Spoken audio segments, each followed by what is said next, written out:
Welcome to the Literature Lounge, where writers and authors share their stories behind their stories.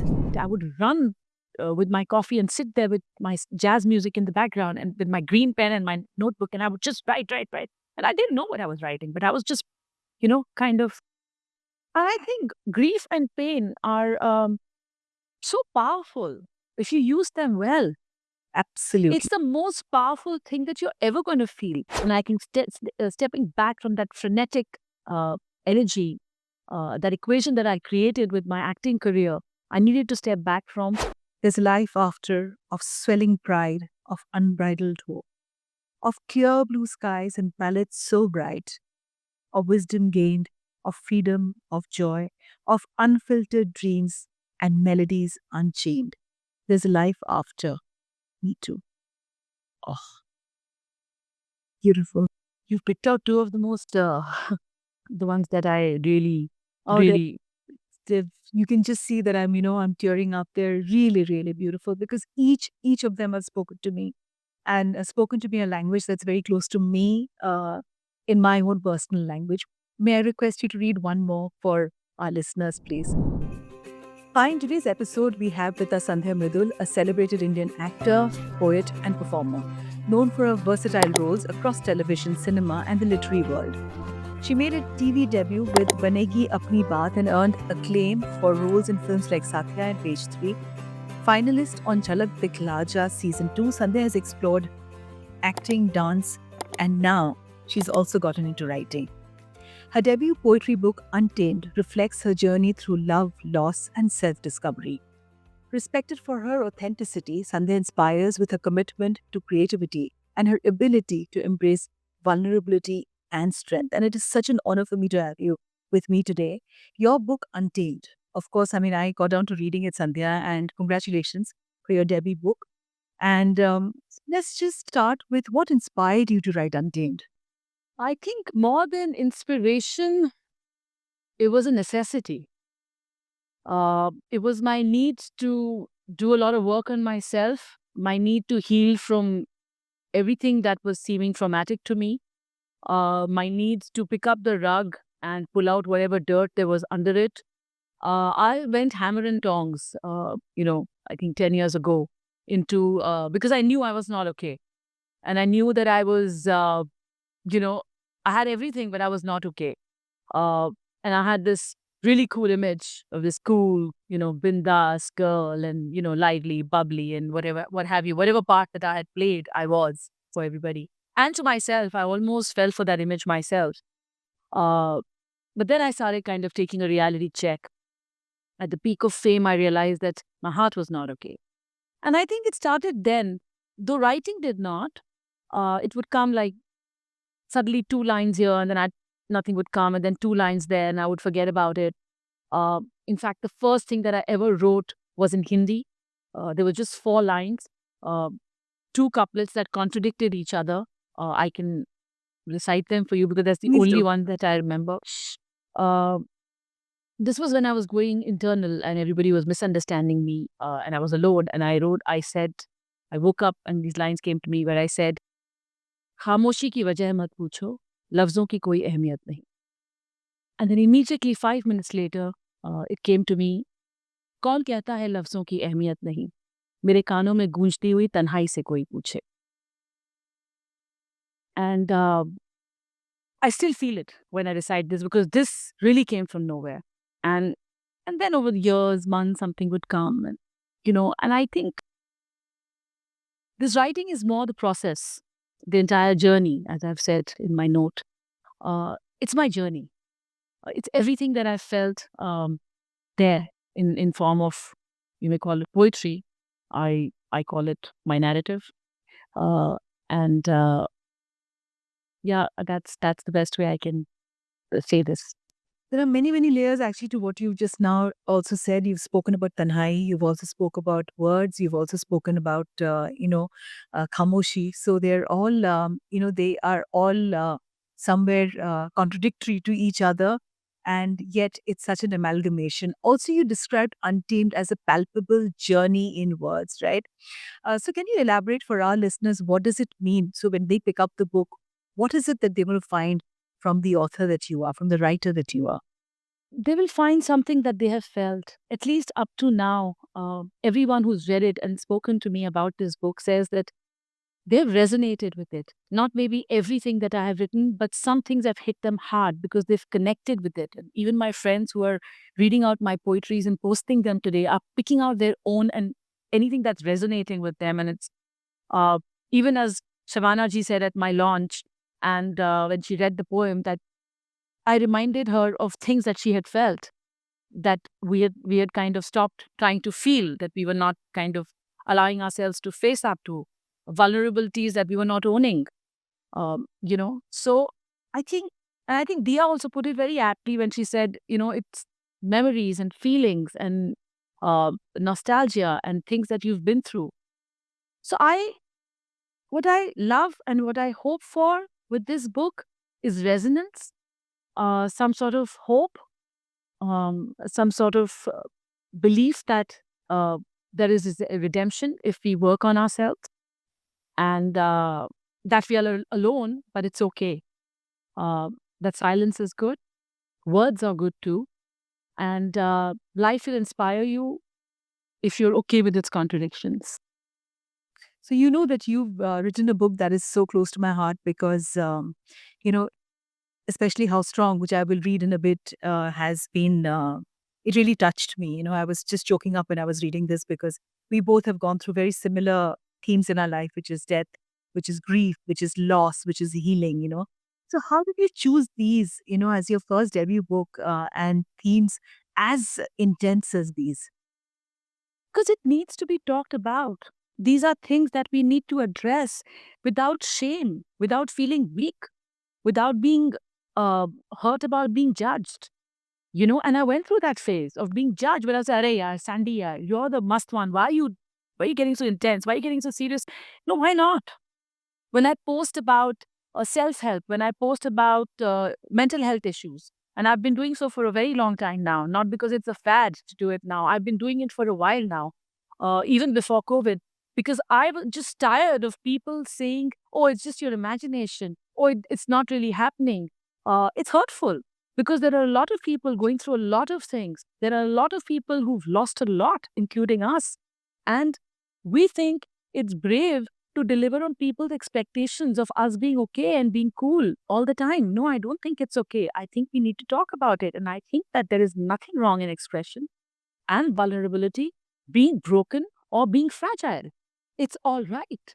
And the minute we say to ourselves, it's all right, we will find something where we will be all right. Because nobody will ever tell us we're all right when we are not. And that's also not an expectation we should have. Nobody will grieve for you. Nobody will grieve with you. Somebody might hold your hand and move on, and that's okay. It'll hurt. You'll feel alone, but you have to make it okay for yourself. And that's all I mean to say. So I just feel that grieving always needs a witness because, grieving alone all by yourself is a very difficult journey. Very Very, hard. very hard. And I've been there myself. I'm still there. It's not this that I have healed out of, Yeah. my own humongous losses in life, Sandhya. But, talking about death isn't easy. It's not a subject that most people, speak very openly about. It's a subject that you just mourn and you keep quiet, and then you don't talk about it. And both you and me have written my debut book is about the passing of my father. Uh, you know, you've spoken about your brother, and how it impacted you. So, how did this personal loss really shape Untamed? Was it immediately after that, or did it take you some time to ruminate, think about it, and then you wrote it? I've been writing for a while before I lost Bhaiya. Uh, but that really, I think, broke me completely. There were already a lot of cracks showing up that I'd been working on, and I was allowing myself to break. I was saying, okay, break. It's all right. It's all right. Collapse. Only then you can build.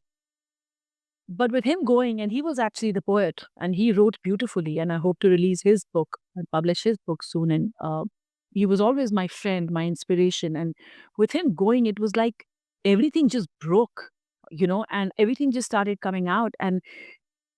Um, And that's when I wrote furiously more. That's when that became my respite. I would run with my coffee and sit there with my jazz music in the background and with my green pen and my notebook, and I would just write, write, write. And I didn't know what I was writing, but I was just, kind of. And I think grief and pain are so powerful if you use them well. Absolutely. It's the most powerful thing that you're ever going to feel. Not always, not definitely in a positive way, always, but you can try and turn it around, and you will never forget the person who's left you. But at least you will be able to lose the anger, the rage that you feel, because those are unsaid sentiments when somebody dies on you. There's rage because you're angry with everything and everyone, and I wanted that rage not to poison me, but to get out of my system. And I saw the collective grief. And what really bothered me more? Since COVID, everybody started losing so many people, okay?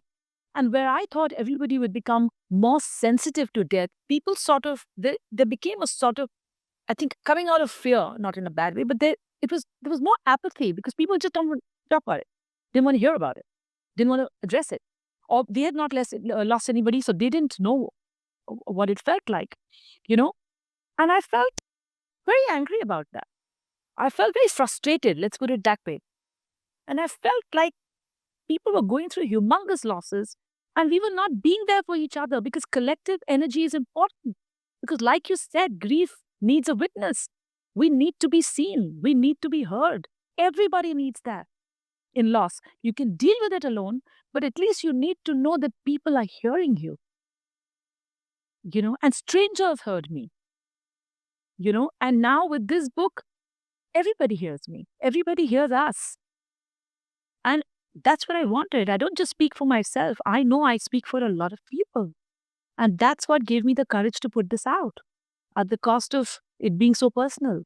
Hats off, Sandhya, because I think women like you, and maybe in my own way, I would also add that, it took me a lot to write actually about my relationship with my father. What has your writing process been like? Have you just mentioned that you were jotting down here and there snippets, of poetry, whenever those thoughts and those feelings that came in.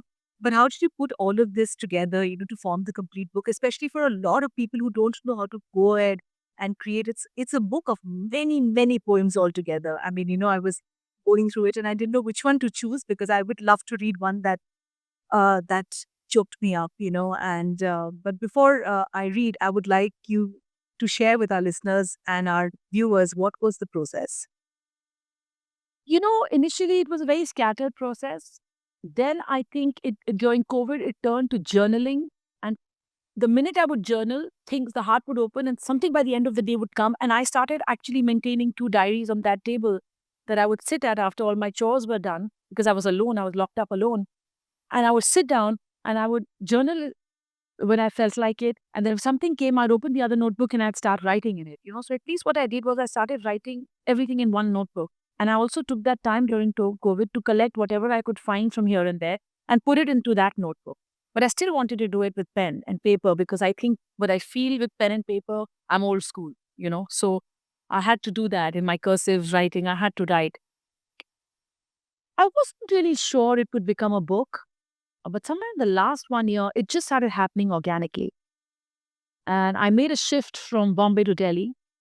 And I can stepping back from that frenetic energy, that equation that I created with my acting career, I needed to step back from. And then this book I just started transferring all of this into an iPad. And then very organically, somebody made me meet a publisher. He said, I love this. Can I read it? And he said, my God, I love it. Can I take it? And I said, okay. I didn't even try and shop for it or market it. I just, it just kept happening and I kept just allowing it. And everybody said, oh, you could have got a bigger publisher and this. I said, this guy loved it. I like him. And I said, take it. He's a small boutique publisher. I gave it, And then came the tough part where, PDFs and Word and all that technology that I hate. But I didn't want to make anybody do this for me. I wanted it to be me. So as much as I hated it and screamed and raved and ranted, I put all of this, So first I typed everything I had written from the notebook into my iPad. Then I segregated it according to moods. I threw out a lot. I had 350 odd. I threw out a lot. I had about 3-5 340, 350 poems.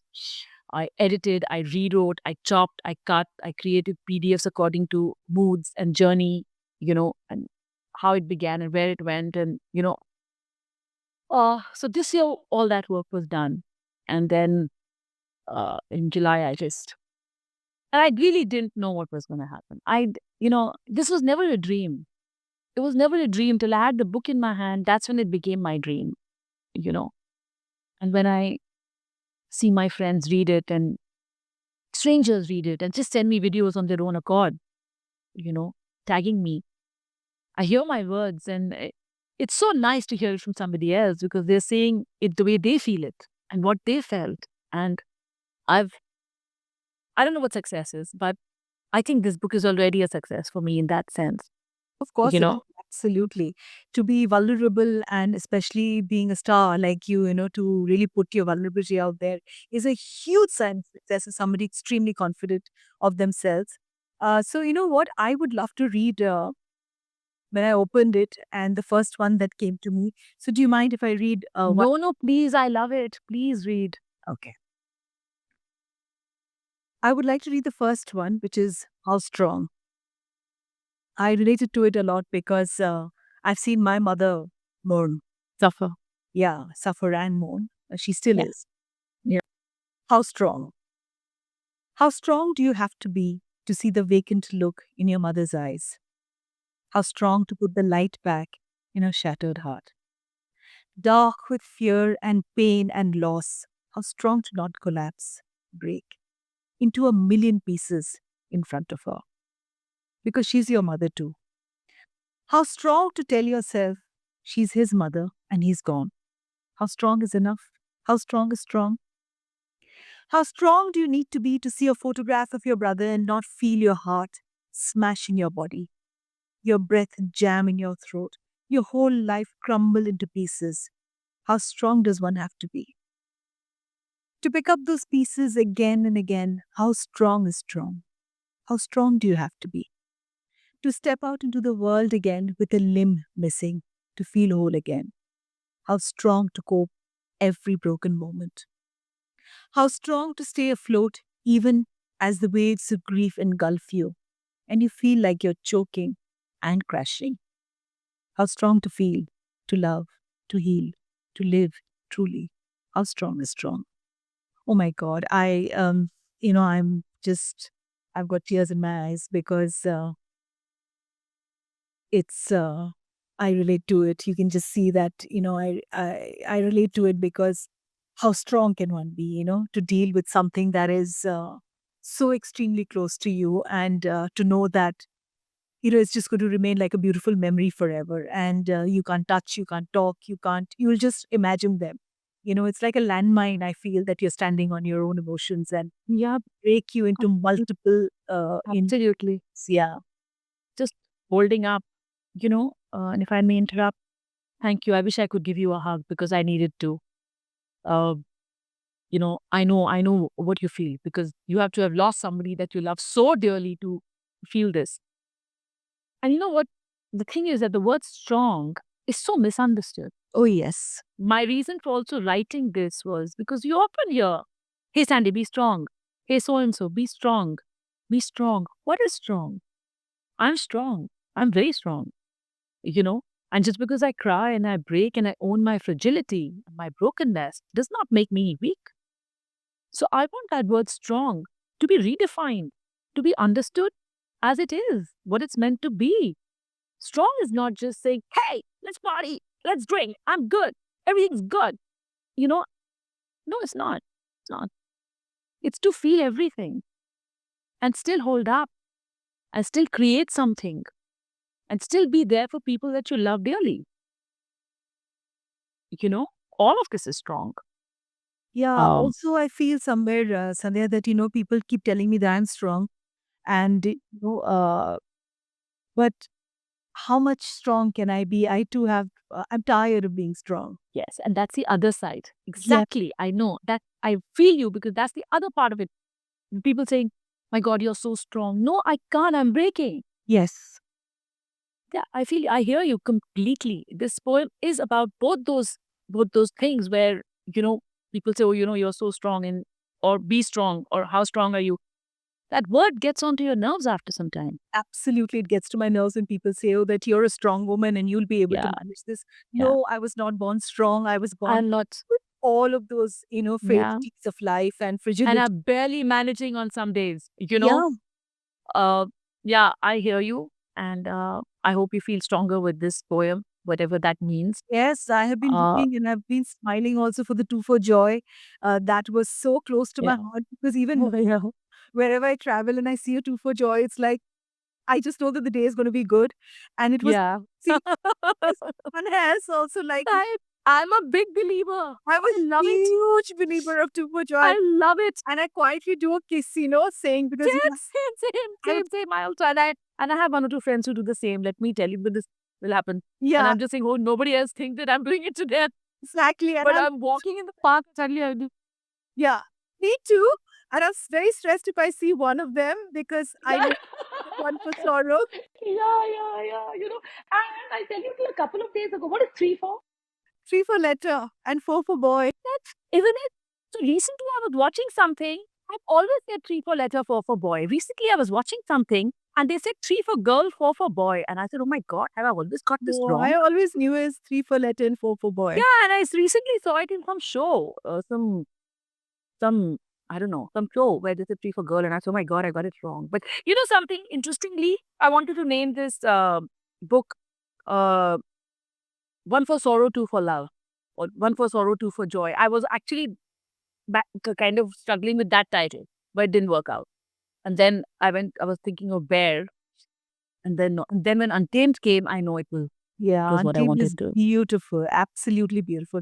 Would you like to read one of yours that, of course, I picked out, I would love you to read one that's very close to you.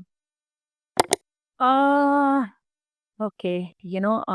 Strangely, I don't have my own book, but I have it on Kindle. So I'm going to just actually the one that I always read out, and that I also read at my launch was How Strong, because that that's what I wrote. Okay, I'll just read what opened first. First thing that's opened, I think. I see myself. I'm at the crossroads of words. Straight lines do nothing for me. Pulling out jumbled letters from the depths of my chaos, putting together a cache of memories, one word at a time, gathering the disarray of my feelings and disconnected thoughts as I go along, creating art with my life. I see myself. They can't shout me anymore. I'm gathered. Oh, it's beautiful. So, gathered would also be healing, right, Sandhya? So, your book was really born out of a journey of the gift of grief, as I always say, and then the healing. So, how do you think that writing can be a tool, for today's generation to really navigate mental health challenges? Because the whole world today is really grappling. Just yesterday I was reading about this boy who actually went on to camera before he hung himself, a young techie. And, Oh, there God. was no witness to his ending his life. And what would you like to tell youngsters who probably don't know how to grapple with so many emotions?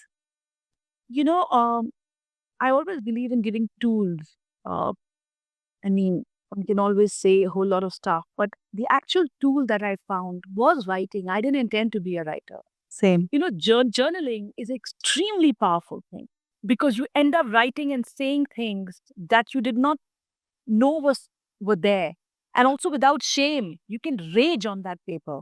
You can do whatever. You can be bitter. There's no judgment, you know. The only person judging you is you, which over time you stop doing. But you start seeing the difference, and you're not to read those journals. You're just supposed to puke on them. You just write. I've not found a more powerful tool than that. And had I not journaled, I would have not made this book. I would have not gotten to the innards of my system, my soul. I would have not connected with myself. Uh, Journaling is what really has helped me over everything else. Of course, leading a good lifestyle, eating healthy, yoga, all those things I understand. But when it comes to emotional disturbances, writing is more powerful than speaking. And I would ask, I go to colleges and I speak there, and I speak about strength and courage and grief and social media. I've been giving talks, and I always address this, and I always tell them that many years ago, somebody gifted me a book called The Artist's Way, and it had exercises in it. And I said, okay, let's play with this book. But it helped because it started me journaling. Even when I used to journal, it used to be erratic. It made me do it every day. I still do it. I still do it. Even if I do it for 10 minutes, 5 minutes, because it's just thoughtless writing. But it's such a powerful tool. And I encourage everyone who's disturbed and feeling something to just buy your favorite color of pen, buy a lovely little notebook that you're happy to look at, and just write with your morning tea, coffee, whatever. Just write for 10 minutes. Not more than that. Just start with 10 minutes, and maybe you'll also have a book out of it, but at least it'll heal you a lot. Absolutely. So let's just talk a little bit about your work in cinema, television, theater, OTT, and now, of course, literature. So these are diverse mediums, right? So how has each of these experiences really influenced your ability to be a storyteller? See, everything has been a part of my journey, including a corporate career that I had before becoming an actor. The choice I made to leave that for acting at a very high point of my successful point of my career. The various diverse roles that I have played, uh, you know, the characters that I have played, I have emotionally invested in. They taught me also. So many characters have taught me. They brought out different sides of me. It was all me. You know, it wasn't just me playing a character. Every part that I have played, I can stand here and say it was me. I felt it, you know, and that's why I kept trying to do different kind of parts. That's why I made myself very niche. And that's when things got very hard for me. Because at the peak of my success, I realized that I didn't want to do everything. I didn't want to do the same thing. I didn't want to sell out. I wanted to only do what was making me feel something, where I could bring something new, where I could add. So, there was a lot of rejection. There was a lot of, because at some point I was misunderstood. People didn't understand me. I started facing a lot of rejection. I was very emotionally invested in acting. I was forgetting myself. I was so emotionally invested. And it was not about being successful. It was about, I want to do good work. I want to do this. And because I was so passionate, you know. And the journey became very hard. Um, and had it not become that hard, people would just tell me, "Oh, you're making it so hard for yourself. You have everything. Just go along with what's coming. Just go along. Why are you saying this, no to this, no? Do commercial cinema. Do this, do this, do this." I had so many voices that I had to step back and say, "No, who am I? Who am I?" And people would say, "Yaar, forget that. Yaar, kaam kar." So all those parts that I've played in various mediums, and all those parts that I've said no to, and all the people that have said no to me over the years and continue to do so, made me work on myself, because the pressure was to fit in, and I was not agreeing to. Like, I tried also after page 3, but I couldn't. It was hurting me internally. It was taking me away from my grain. And I realized that no, I can't fit in. And there's some things that need to be done to fit in because I can't do. So you need to make a choice now, Sanjana Mridul. Step back and figure out who you really are and what you really want to do. And I think all of that, irrespective of the medium, uh, made me ask questions, made me step back, made me choose the people I'm working with, uh, to buy my own mental peace, to preserve my dignity, to preserve my authenticity, to protect my craft. Um, and all of that journey has led me here. And whatever regrets there may have been along the way, at least I kept going forward, forging forward in a path that I created solely, however hard. I made it ostensibly because everybody said, तेरा problem क्या है यार, पानी ऐसे जा रहा है, तू ऐसे क्यों जा रही है? But that was not my intention. My intention was to stay true, and had I not, I would have not been here. Because It's very, like I said, it's very difficult to be you, right? it's very hard. Yeah, I It's know. very hard because everybody, as a 9N said, you see people, you don't see people as they are, you see people as we are. Yes. So nobody will see you the way you want them to see you. They will see you the way they see you, and that feels like rejection constantly. And you really have to grapple with it. And I grappled with it through my 30s and 40s, because I was just different. I was just weird. I was just mad. I was just crazy. I was just wild. These were the things, words, adjectives used for me, uh, which were all very judgmental at one point. And I remember turning it on and telling somebody very important, fine, go ahead and judge me, but make sure that you're perfect for the rest of your life. Because I wasn't seeking perfection. I was seeking something that everybody was saying, why? Why are you doing this? Why do you have to dig up trouble? Why can't it just be? I couldn't. I didn't. I couldn't. I needed the truth. I needed to stick with that. I think that's the kind of family I came from, probably. That's who you are also. That's who you are. So you've been attending a lot of literary festivals and, connecting with younger readers. So what has been their perspective and their response to Untamed? It's really been wonderful. Oh, how lovely. It has, I cannot explain to you, through all ages. Even my Delhi launch 2 days ago, I cannot tell you, it was just, everybody said, do a bigger launch I did it in a big bookstore, lovely bookstore. And I'll tell you, it was packed up more than they imagined. But more than that, there was tears, there was laughter, there was so many people stood up and spoke, from the teacher of a university to a student, to somebody's mom, to somebody's daughter, to men, to, so many people um, teared up, came to me, just wanted a hug, just wanted to talk, just wanted to. And that has been the consistent, continuous response wherever I've gone, including the Literature Festival in Dehradun, uh, including I'd gone to Ahmedabad, I'd gone to Bombay, the one I did in Delhi, I'm going to Lucknow Lit Fest now. It's been real. It's been very real. And I'm very happy about that people are interacting with me very honestly and with a lot of vulnerability. How beautiful, Sandhya. Sandhya, are there any poets or writers who really inspired you? And would you like to say, anything about anyone, a poet, writer that? I just spoke about Anai Nin. I love the dark, broken, everything that she accepts and says so simply. Sylvia Plath, uh, the kind, compassion, yet straightforward Maya Angelou, Leonard Cohen, Oh, yeah, yeah. it's, my own brother, I mean, how beautifully he wrote in two languages. He self-taught Urdu, and he would write the same thing in English, and there was nothing missing in either of the languages. So I think of all the people that I've read, he inspired me the most because he was also my brother, and he had a huge influence on me, you know.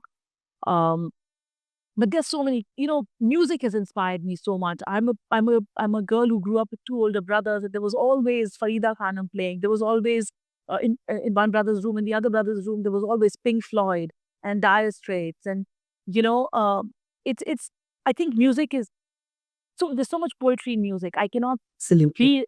go through a day without music. So I think there are so many uh, good writers there, and of course, my brother used to recite a lot of Ghalib. My nani used to recite a lot of Ghalib and Faiz and Iqbal. So I grew up with uh, listening to, uh, you know, all these people. So, I would love to read one more, and I would request you to read one more. I'm going to read Me Too. Oh, This is poem number 6, Me Too.